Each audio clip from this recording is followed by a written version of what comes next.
ಈಗ ನಾವುಗಳು ನಮ್ಮ ಸ್ವಂತಕ್ಕೇನಿಲ್ಲ, ನಮಗೆ ದೇವ್ರದಿಂದ ಇದೆ.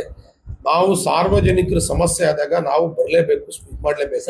ಒಂದ್ ಸೆಕೆಂಡ್ ಮಲ್ಲಿಕಾರ್ಜುನ್, ಒಂದ್ ಸೆಕೆಂಡ್. ಏನಾಗಿದೆ? ಬೆಳಗಿನ ನನ್ನ ಫೋನ್ ಮಾಡಿದ್ವಿ ಮಲ್ಲಿಕಾರ್ಜುನ್, ಏನ್ರಿ ಮಾಡ್ತಾ ಇದ್ದೀನಿ, ಒಂದ್ ನಿಮಿಷ. ನಾನು ಹೇಳಿದೀನಿ ಏನ್ ಮಾಡ್ತಾ ಇದ್ದೀರಾ ನೀವು ಅಂತಾನೆ ಕೇಳಿದೀನಿ. Is responsible person.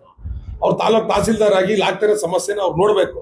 ಈಗ ನೀವು ಸರಿನೋ ತಪ್ಪೋ ನಿಮ್ ಕೈ ಮೀರಿ ಹೋಗಿದೆ. ನಾನು ಹೇಳ್ತಾ ಇರೋದೇನು ನೋಡ್ರಿ, ಮ್ಯಾನೇಜ್ಮೆಂಟ್ ಮಾಡ್ಬೇಕಾದ್ರೆ ನೀವು ನಿಮ್ಮ ಕಂಪನಿ ಗೈಡ್ಲೈನ್ಸ್ ಪ್ರಕಾರ ಮ್ಯಾನೇಜ್ ಮಾಡಬೇಕು. ಅದೇನಾಗುತ್ತೋ ಬಿಡುತ್ತೋ ನಮಗೆ ಗೊತ್ತಿಲ್ಲ.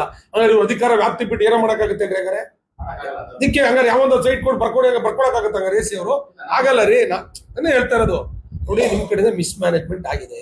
ವಾದ ವಿವಾದ ಮಾಡೋದ್ರಿಂದ ಇದಿಲ್ಲ.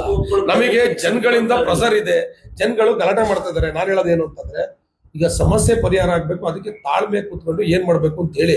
ಈಗ ಏನೇ ಮಾಡಿ ನೀವ್ ಏನ್ ಮಾಡ್ರು ಏನು ಮಾಡಕ್ಕಲ್ಲ. ಜನಗಳಿಗೆ ಉತ್ತರ ಕೊಡ್ಬೇಕು. ಜವಾಬ್ದಾರಿ ಸ್ಥಾನದಲ್ಲಿ ಇದ್ದೀರಾ, ನೀವು ಒಬ್ಬ ಏಜೆನ್ಸಿ ಅವ್ರು ಇದ್ದೀರಾ, ಇವ್ರು ನಾವು ತಾಲೂಕು ಆಡಳಿತ ಇದೀವಿ. ನಾನು ಹೇಳೋದು, ಜನಗಳಿಗೆ ಸಮಸ್ಯೆ ಪರಿಹಾರ ಮಾಡಕ್ಕೆ ಏನ್ ಬೇಕು, ಕಂಪನಿ ಕಡೆಯಿಂದ ಏನ್ ಸಪೋರ್ಟ್ ಬೇಕು, ನಮ್ಮಿಂದ ಏನ್ ಸಪೋರ್ಟ್ ಬೇಕು ತಗೊಳ್ಳಿ. ಈಗ ನಾನು ತುಂಬಾ ಈ ಫಂಕ್ಷನ್ ಗಳಿಗೆ, ಸರ್ಕಾರಿ ಕಾರ್ಯಕ್ರಮಗಳಿಗೆ ಬೇಕು ಅಂದ್ರೆ ಎ ಸಿ ಅವರಿಂದ ಲೆಟರ್ ಕೊಟ್ಟು ಸಿಲಿಂಡರ್ ಕೊಡಿಸ್ತೀನಿ.